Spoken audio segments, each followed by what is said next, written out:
Un saludo para todos los que se conectan por este medio. Hemos elegido esta posibilidad porque nos va a permitir explicar y complementar más algunas de las afirmaciones que van a ir surgiendo en el tema de hoy. Vamos a contextualizar con el objetivo que es identificar y comprender cuál es el origen de la filosofía o por qué los seres humanos comienzan a filosofar. Ese es el tema que hemos estado viendo en estas últimas sesiones. Bien, partimos en su momento, yo lo pude ver más en extenso con el tercero 6D, que tengo tiempo para hacerlo, las clases online. Partimos señalando que la filosofía era un quehacer intelectual, cuya actitud es tomar conciencia, es lucidez, es una especie de despertar. Nosotros comentábamos en las primeras clases esto de que a propósito del estallido social, Chile despertó, era una forma de que Chile se había puesto filósofo, se había puesto a filosofar. Había despertado de un estado, digamos, de cierto adormecimiento respecto a las cosas que estaban sucediendo. Y es precisamente eso es lo que nos permite la filosofía.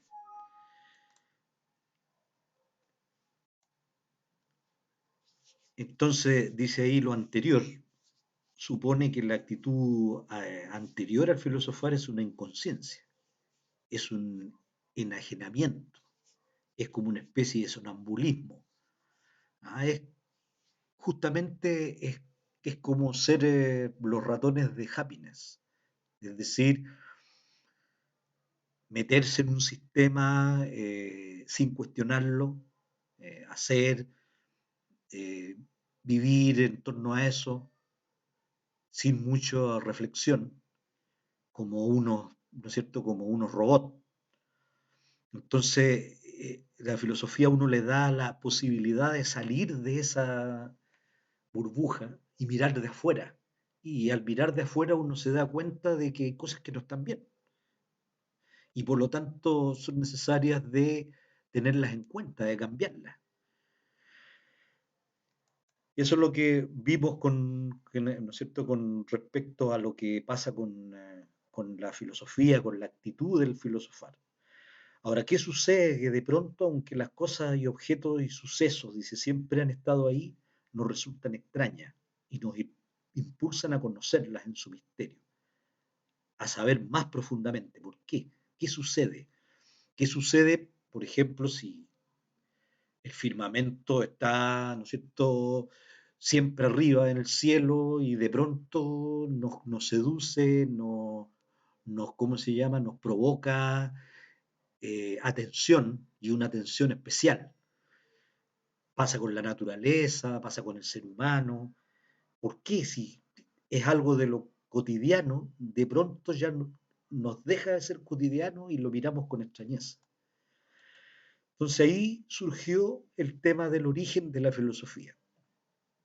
Como dice ahí, Platón y Aristóteles afirman que el universo, las estrellas, los astros, algo que siempre ha estado, de pronto nos llama la atención. El firmamento nos asombra, nos hace admirar, ahí está bien escrito, porque mirar es un asunto más sencillo.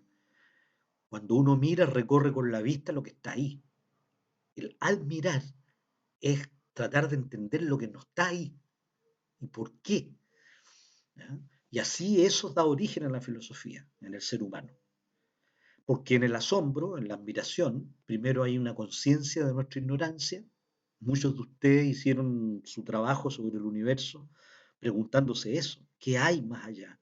¿Hay vida? ¿Hay alguien que nos esté mirando, así como nosotros miramos hacia el universo? ¿Cómo se puede entender esa inmensidad? Entonces, uno de los orígenes de la filosofía es ciertamente la admiración, el asombro. Y después seguimos avanzando y nos dimos cuenta que existen otros sucesos que dan origen al filosofar. No solamente el asombro y la admiración, sino que las situaciones límite. Ya las situaciones límite, el nombre lo dice, son situaciones que forman parte de la existencia humana y son ineludibles e inevitables.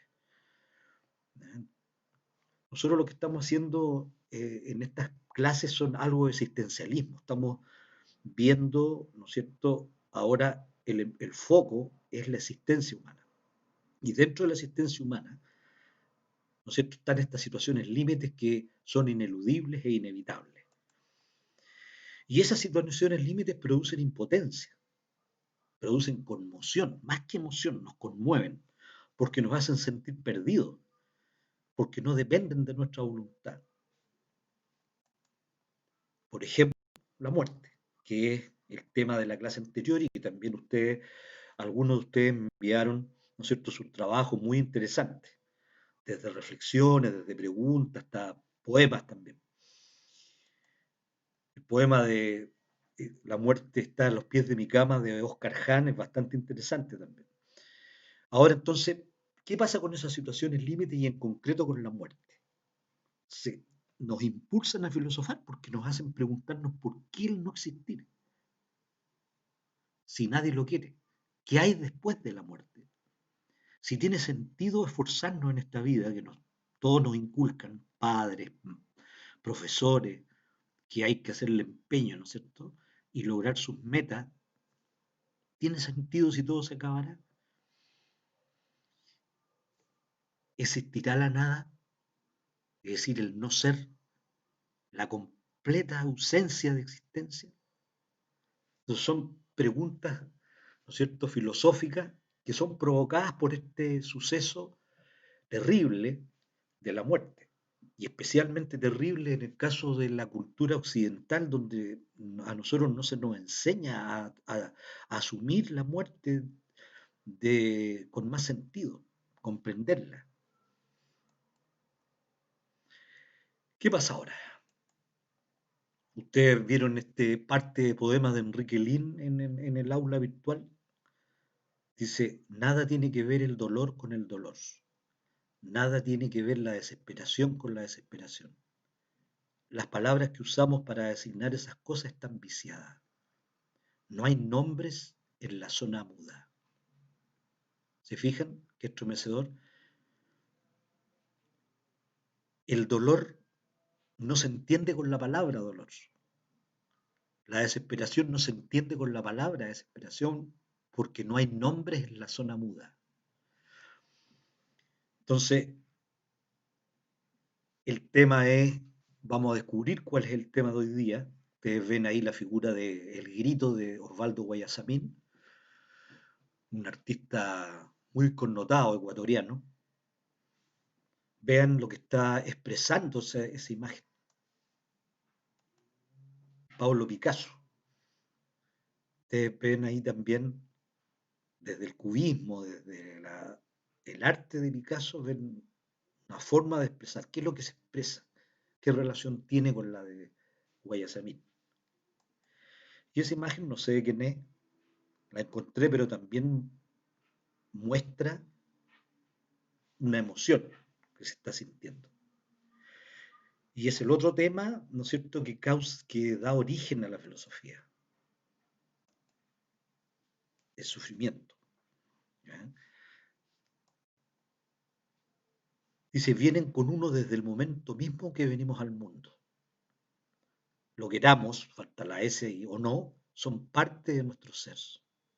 Vienen con uno desde el momento mismo que nacemos. Y antes, en el proceso del parto, uno siempre piensa de que, claro, la frase parirás tus hijos con dolor, que las madres sufren mucho en el momento del parto, pero nadie se ha puesto o intuye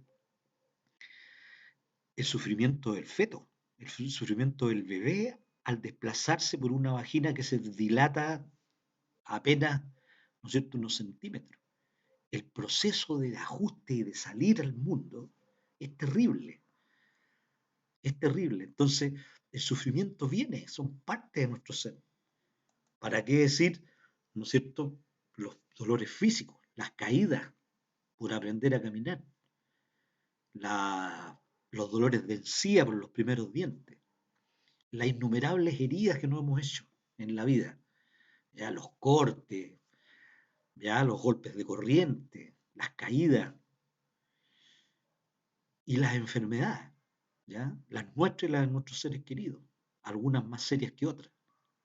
Si uno intenta hoy día con el coronavirus darse una vuelta por los hospitales, cuánto sufrimiento respecto a las enfermedades y los familiares que están en la incertidumbre de cómo se saldrá de todo esto. Pero hay otro tipo de sufrimientos, ¿no es cierto?, que son los psicológicos o morales, que son los fracasos. ¿Ya? No sé si alguno de ustedes ha experimentado, si no lo ha experimentado ahora ya lo va a hacer, los fracasos, los abandonos, ¿ya? Padres que dejan abandonados a sus hijos, madres que dejan abandonados a sus hijos, las desilusiones, ¿ya? Ustedes que están pololeando y de pronto ven que no es como ustedes lo pensaron, ¿ya? Las traiciones, y no solamente hablo del punto de vista amoroso, sino que también a veces de nuestras propias personas conocidas, las discriminaciones. Yo creo que siempre en la Semana Santa me enfoco en que la historia de Jesús es un poco enseñarnos la historia de cada uno de nosotros, ¿ya? Este paso de, del sufrimiento a una vida superior, pero un sufrimiento con letras mayúsculas, no solamente laceraciones físicas, castigo, tortura que sufrió, ¿ya? Sino que también desde el punto de vista moral, que el propio, ¿no es cierto?, amigo lo vendió con un beso, el propio amigo lo negó 3 veces.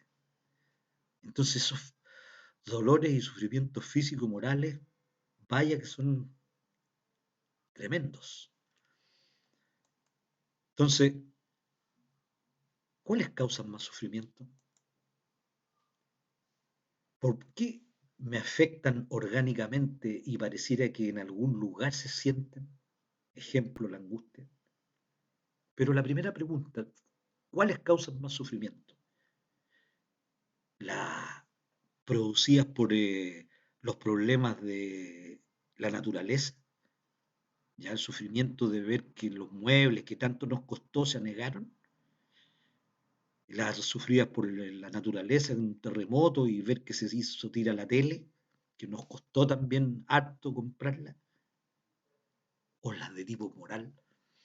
Los fracasos, las traiciones, las discriminaciones. ¿Cuál afectan más? ¿Y por qué todo está tan conectado, lo psicológico con lo orgánico? Porque parece que nos pegaran en alguna parte de nosotros, en la boca del estómago. ¿Dónde se siente la angustia? En el pecho. Nos cuesta respirar. Sigamos. El sufrimiento es otra situación límite. Cumple con esa definición. Es inevitable, es ineludible. Y nos hacen sentir impotentes, porque no dependen de nosotros. Nos conmueven. Y entonces surge la actitud filosófica en nosotros con un profundo ¿por qué? ¿Por qué sufrir? Si la vida es tan breve, en lugar de vivir en paz esos pocos años, ¿por qué tenemos que sufrir? ¿Cómo comprender que a veces los peores sufrimientos son causados por personas queridas, amigos? ¿Existirá alguna salida a esto?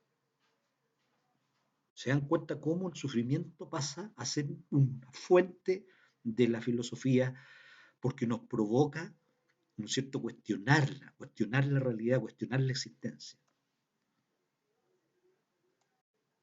Entonces, el tema está planteado. El ser humano se pone a filosofar, entre otras cosas, a causa del sufrimiento. Ya vimos por el asombro, por la admiración, vimos por la muerte, que es una situación límite, y ahora por el sufrimiento, que es otra situación límite. Para que compartan sus reflexiones, porque la filosofía no se trata tanto de profe hable solamente, sino que también que ustedes hagan filosofía, que ustedes reflexionen, que ustedes se planteen preguntas y que intenten algunas respuestas. Entonces, van a volver al aula virtual, van a leer el documento apuntes y van a trabajar en el documento tarea 4. Les adelanto que la verdad que la idea ahora es más que nada verlo desde el punto de vista positivo. ¿Se podrá ver el sufrimiento desde el punto de vista positivo? ¿Qué sentido tiene el sufrimiento positivamente para la existencia de uno? Para usted, ¿no es cierto? Y para todos. ¿Se puede sacarle partido al sufrimiento? Bueno, muchachos, nos vemos entonces en la próxima.